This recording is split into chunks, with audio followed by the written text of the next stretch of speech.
مومنو، اپنے آپ کو اور اپنے اہل و عیال کو اس آگ سے بچاؤ جس کا ایندھن آدمی اور پتھر ہوں گے، اور جس پر تند خو اور سخت گیر فرشتے مقرر ہیں۔ وہ کسی حکم کی جو اللہ ان کو دیتا ہے نافرمانی نہیں کرتے، اور جو حکم ان کو ملتا ہے اسے بجا لاتے ہیں۔ کافرو، آج بہانے مت بناؤ،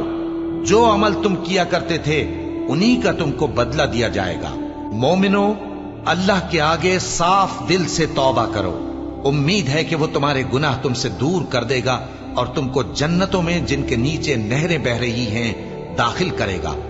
اس دن اللہ پیغمبر صلی اللہ علیہ وآلہ وسلم کو اور ان لوگوں کو جو ان کے ساتھ ایمان لائے ہیں رسوا نہیں کرے گا، بلکہ ان کا نور ایمان ان کے آگے اور داہنی طرف روشنی کرتا ہوا چل رہا ہوگا، اور وہ اللہ سے التجا کریں گے کہ اے پروردگار، ہمارا نور ہمارے لیے پورا کر اور ہمیں معاف فرما،